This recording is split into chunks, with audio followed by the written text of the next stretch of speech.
No verão de 1970, sob o sol escaldante do México, a seleção da Alemanha Ocidental cativou fãs do mundo todo, protagonizando uma jornada incrível na Copa do Mundo de 1970. Foi o primeiro torneio a ser transmitido ao vivo em cores para grande parte do mundo, e a seleção alemã, com seus tradicionais uniformes brancos, exibiu as cores mais vibrantes. Com uma geração de jogadores talentosos e um estilo de jogo ofensivo e aguerrido que combinava disciplina rígida com improvisação inesperada, eles criaram o jogo do século na semifinal contra a Itália. Embora tenham conquistado apenas a medalha de bronze após derrotar o Uruguai, a participação alemã se tornou parte inesquecível da memória de toda uma geração de apaixonados por futebol.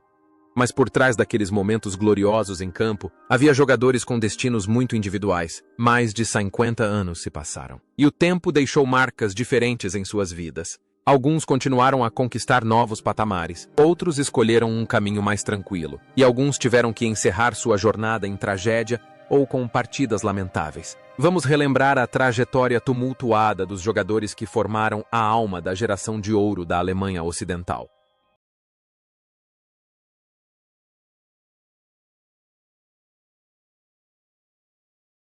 Gerd Müller era o matador mais temido na área, apelidado de Der Bomber, o bombardeiro, aos 24 anos, com sua baixa estatura, físico robusto e pernas aparentemente desajeitadas. Müller possuía um instinto natural para marcar gols que nenhum zagueiro conseguia decifrar. Ele marcou 10 gols naquele torneio, conquistando a chuteira de ouro e a bola de ouro. Seus giros rápidos e chutes precisos, seu posicionamento fantasma, tornaram-se um pesadelo para qualquer defesa. A atuação de Müller na Copa do Mundo de 1970, no México, foi um ápice brilhante, onde ele transformou a arte de marcar gols em algo minimalista, porém absolutamente eficaz.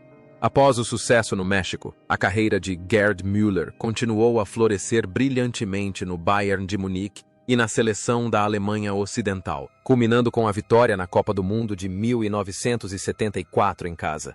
No entanto, após sua aposentadoria no início da década de 1980 nos Estados Unidos, sua vida tomou um rumo para pior. A decepção com a glória passada levou o antigo herói ao alcoolismo severo.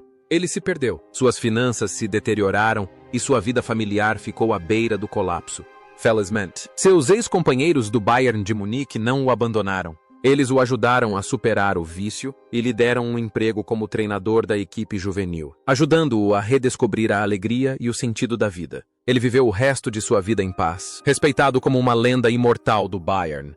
O que nos faz refletir é o contraste entre um assassino de sangue frio em campo e uma pessoa gentil e tímida fora dele.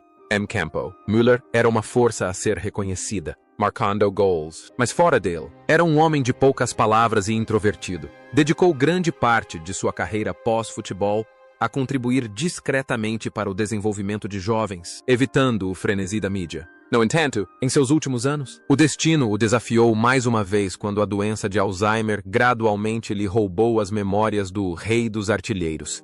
Ele não se lembrava mais dos gols, 2 aplausos de outrora. Essa grande jornada terminou em 15 de agosto de 2021, quando Gerd Müller faleceu aos 75 anos. Sua morte deixa um enorme vazio, mas o legado de um dos maiores atacantes de todos os tempos viverá para sempre.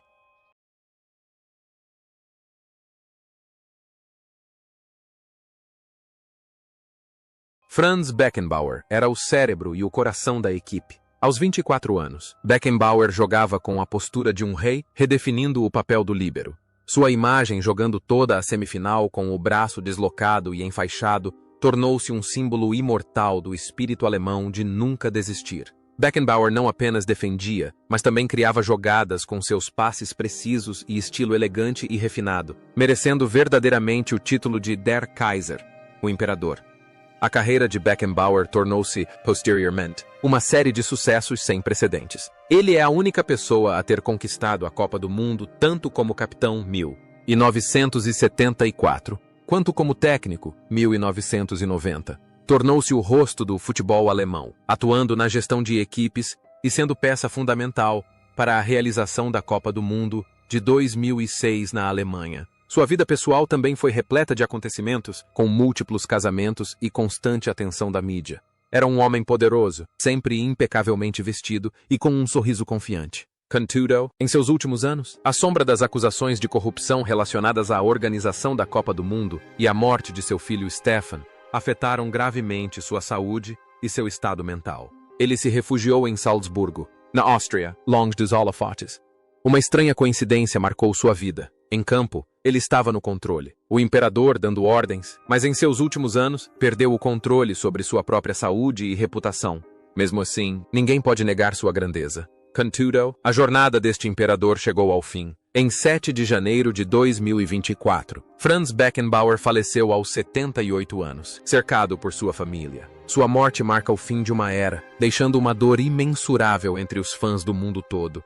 No ano seguinte, Sepp Maier era o goleiro, um jovem de 26 anos com reflexos extremamente rápidos, apelidado de o Gato de Anzin. Além de ser excelente em defender chutes, Maier também era conhecido por sua personalidade bem-humorada e, às vezes, excêntrica em campo. Trago alegria e aliviando a pressão sobre seus companheiros de equipe. Na Copa do Mundo de 1970, no México, sua confiabilidade proporcionou uma base sólida para que seus companheiros avançassem com confiança. Após o torneio, Maier continuou sendo um goleiro confiável para o Bayern de Munique e para a seleção alemã, conquistando todos os títulos continentais e mundiais possíveis. No entanto, sua brilhante carreira terminou abrupta e tragicamente em 1979, após um grave acidente de carro que o deixou severamente ferido. Forçado a se aposentar precocemente, Maier não desistiu. Ele se tornou treinador de goleiros e foi o grande mentor por trás do sucesso posterior de Oliver Kahn. Sua vida privada era bastante tranquila e feliz, condizente com sua personalidade otimista. Ele também escreveu livros e apareceu na televisão como artista, sempre com um sorriso no rosto. Sua carreira é a prova de que a atitude é tudo. Assim como era flexível e alegre em campo, ele era igualmente otimista ao superar as adversidades fora dele. Hoje, aos 80 anos, Sepp Maier vive uma vida tranquila e feliz. Ele ainda aparece ocasionalmente na mídia com histórias engraçadas sobre seu passado, um adorável velho durão, um testemunho vivo de uma era de ouro do futebol alemão.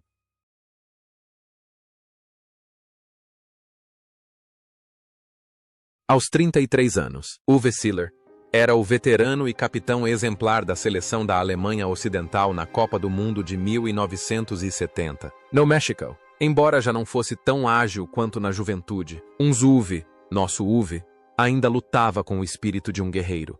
O momento em que marcou o gol de empate de cabeça nas quartas de final contra a Inglaterra tornou-se icônico. Seeler não só contribuiu profissionalmente, como também se tornou um símbolo de união e lealdade. Ao contrário de muitas estrelas de sua época que buscavam contratos lucrativos, Uwe Seeler dedicou toda a sua carreira ao Hamburger SV, chegando a rejeitar uma oferta multimilionária da Inter de Milão. Após se aposentar, tornou-se um empresário de sucesso por meio de uma parceria com a Adidas e atuou como presidente do Hamburger SV. Sua vida é um exemplo de simplicidade, humildade e lealdade. Ele tem uma família feliz e unida com sua esposa Ilka, leva uma vida sem escândalos e é amado pelo povo alemão, não apenas por seu talento, mas também por seu caráter nobre. Ele é sempre acessível, parando prontamente para dar autógrafos a qualquer pessoa nas ruas de Hamburgo. Uwe Seeler personificava a lealdade, uma qualidade cada vez mais rara no futebol moderno. Ele vivia plenamente segundo a filosofia de que a normalidade é a felicidade. No entanto, as leis do tempo são inevitáveis. Em 21 de julho de 2022, o coração deste grande capitão parou de bater aos 85 anos. Uwe Seeler faleceu em paz em sua casa, deixando um legado de lealdade e virtude que será lembrado por gerações. Bertie Vogts, o zagueiro de 23 anos apelidado de Der Terrier, o Terrier, personificava tenacidade e marcação implacável. Na Copa do Mundo de 1970, no México, ele tinha a missão de neutralizar os ataques mais perigosos do adversário. Apesar da baixa estatura, Vogts possuía resistência inesgotável e um espírito de luta indomável, tornando-se um pesadelo para qualquer atacante. Ele não praticava um futebol vistoso, jogava com disciplina e uma abordagem metódica.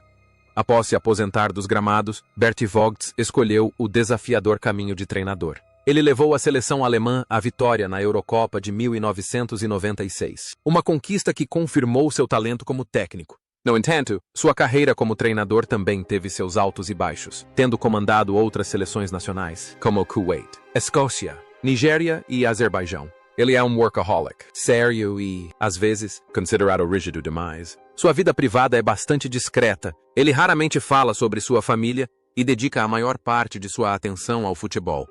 Entre os campos e a vida pessoal, Bert Vogts sempre manteve a imagem de um trabalhador incansável. Ele não buscava a glória pessoal, mas sempre se dedicou à equipe. Hoje, aos 77 anos, Bert Vogts se afastou dos holofotes, mas continua atuando como conselheiro e uma voz importante no futebol alemão. Ele vive uma vida tranquila, satisfeito com suas contribuições e segue acompanhando o progresso da seleção nacional como um fiel guardião.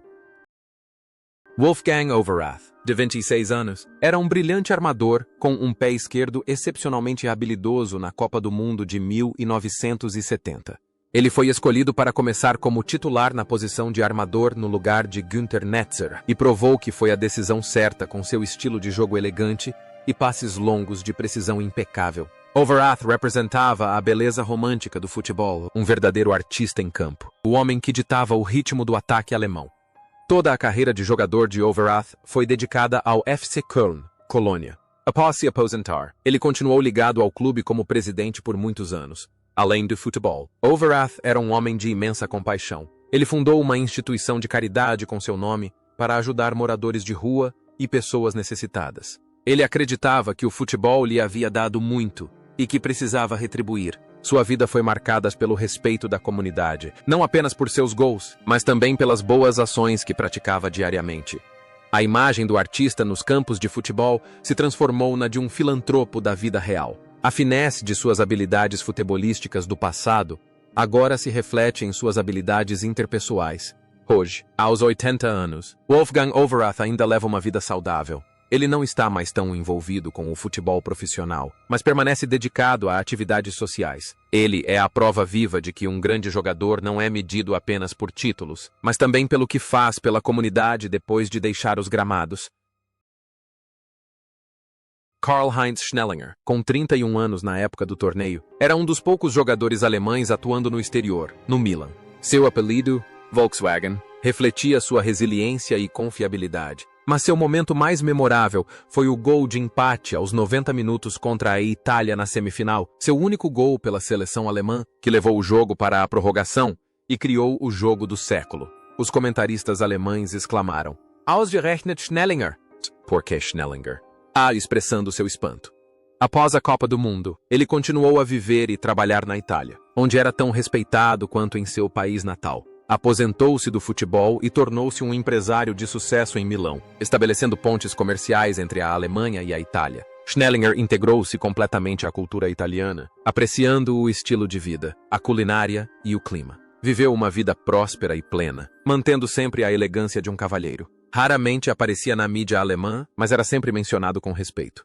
O destino de Schnellinger estava intrinsecamente ligado à Itália, desde o seu gol fatídico contra os italianos até a escolha do país em forma de bota como seu segundo lar. Era uma conexão estranha e fascinante. No entanto, a jornada deste italiano de ascendência alemã também chegou ao fim. Em 20 de maio de 2024, Karl-Heinz Schnellinger faleceu em Milão, aos 85 anos. Sua morte deixou um legado de tristeza para os torcedores tanto na Alemanha quanto na Itália, encerrando a história de um dos melhores zagueiros de sua geração.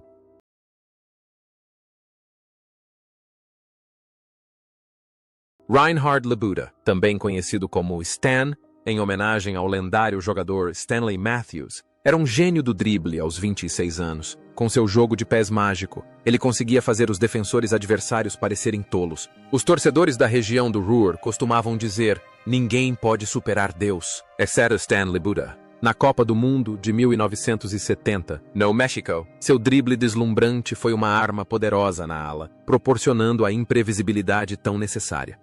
Contudo, em nítido contraste com o seu sucesso em campo, a vida real de Labuda foi uma tragédia devastadora. Após se aposentar, ele não conseguiu encontrar o seu lugar na sociedade. Sem habilidades para a vida fora do futebol, sucumbiu ao alcoolismo, seu casamento desmoronou e ele perdeu a guarda dos filhos. De ídolo adorado por dezenas de milhares, tornou-se desempregado, dependendo da assistência social e da ajuda do seu antigo clube, o Schalke 4. Viveu uma vida reclusa e solitária, evitando o olhar do público, daqueles que um dia o consideraram uma lenda viva.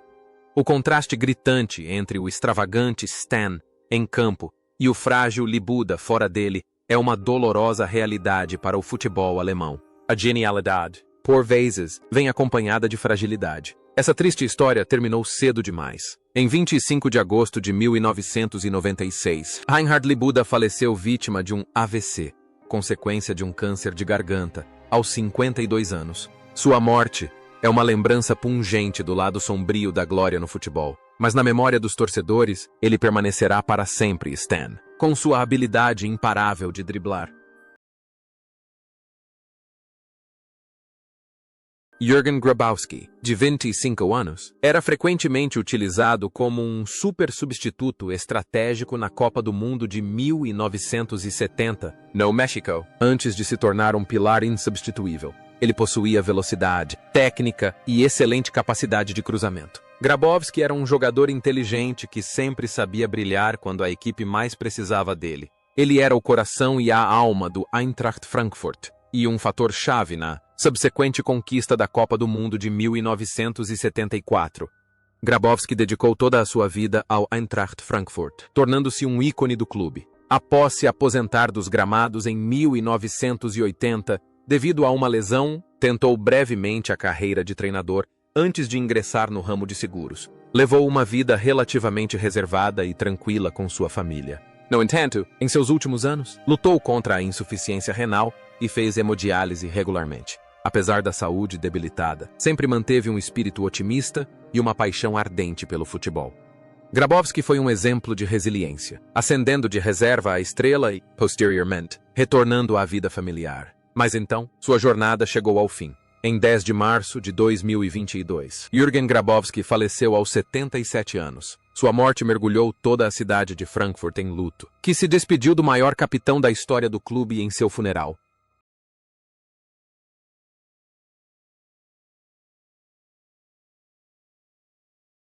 Aos 27 anos, Hannes Löhr era uma força ofensiva tenaz na ala esquerda de uma equipe repleta de estrelas do ataque. Carinhosamente apelidado de Nas, o nariz, devido à sua aparência física. Ele não jogava com exibicionismo, mas sim com velocidade, diligência e posicionamento inteligente. Na Copa do Mundo de 1970, no México, Löhr era titular absoluto, desempenhando um papel crucial em esticar a defesa adversária para criar espaço para Gerd Müller brilhar. Era um jogador que fazia sacrifícios silenciosos, disposto a correr incansavelmente sem a bola pelo bem comum da equipe. A carreira de Hannes Löhr está indissoluvelmente ligada ao seu amor eterno pelo FC Köln, Colônia. Ele foi o artilheiro da Bundesliga, o maior artilheiro da história do clube, e uma figura reverenciada em Colônia. Após se aposentar dos gramados, não optou por uma vida de lazer, mas continuou contribuindo para o futebol alemão como treinador. Foi o dedicado mentor das seleções alemãs sub-21 e olímpica, levando jovens jogadores, incluindo Jürgen Klinsmann, à medalha de bronze nos Jogos Olímpicos de Seul, em 1988. Sua vida girava em torno da bola e da próxima geração de jogadores. Ele era respeitado por sua gentileza, profissionalismo e sorriso sempre presente. Entre o campo e a vida, Hannes Löhr personifica a dedicação silenciosa. Ele não precisa de manchetes sensacionalistas, basta trabalhar e contribuir. Um típico homem da Renânia, alegre, sincero e vivendo a vida ao máximo. Nos últimos anos, viveu uma vida solitária, considerando o clube e seus jogadores como sua segunda família. No entanto, a jornada daquele querido nariz chegou ao fim. Em 29 de fevereiro de 2016, Hannes Löhr faleceu aos 73 anos. Sua morte foi um grande choque, pois ele foi encontrado em paz em sua casa. Seu legado não se resume apenas aos seus 166 gols na Bundesliga, mas também à imagem de um grande mentor e amigo do futebol alemão.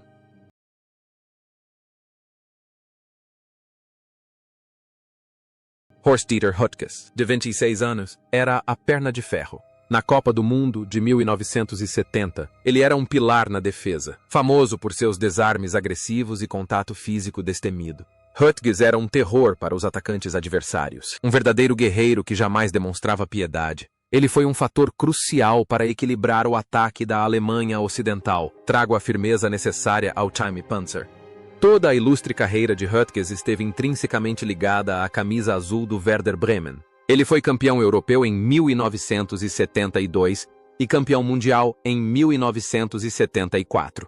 Após se aposentar, dedicou-se ao ramo de artigos esportivos e trabalhou como treinador amador, mantendo-se intimamente ligado à comunidade de Bremen. Sempre aparentava força e robustez, personificando o espírito de perna de ferro. Contudo, em seus últimos anos, o destino lhe impôs um adversário que ele não conseguiu mais vencer: a demência. A doença gradualmente roubou do herói suas memórias e lucidez mental, deixando-o sob os cuidados de um clube de futebol dedicado. O contraste gritante entre o Höttges, de vontade de ferro, em campo, e o idoso frágil e mentalmente debilitado em seus últimos anos, é de partir o coração para os torcedores. Até mesmo os guerreiros mais fortes podem se tornar vulneráveis ao ciclo natural de nascimento, envelhecimento, doença e morte. E assim, essa jornada chegou ao fim. Em 22 de junho de 2023, Horst Dieter Höttges faleceu aos 79 anos. Sua morte, embora prenunciada pela doença, deixou um vazio imensurável nos corações dos torcedores do Werder Bremen e do futebol alemão, encerrando um capítulo na história de um dos zagueiros mais resilientes do esporte.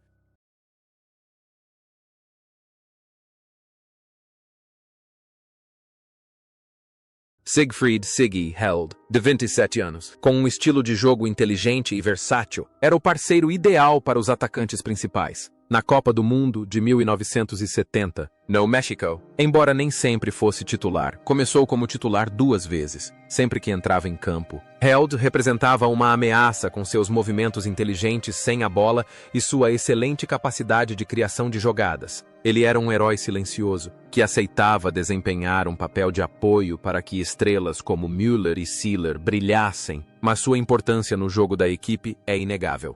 A carreira de Siggi Held esteve intimamente ligada ao Borussia Dortmund, onde conquistou a taça dos clubes vencedores de taças da UEFA em 1966, o primeiro título continental para um clube alemão. Após se aposentar como jogador, Held tornou-se um nômade no banco de reservas. Viajou pelo mundo, desde comandar o Schalke 4 em sua terra natal, até lugares distantes como as seleções nacionais da Islândia, Malta e até mesmo Tailândia. Sua vida foi uma série de jornadas, levando a filosofia do futebol alemão a todos os cantos do mundo.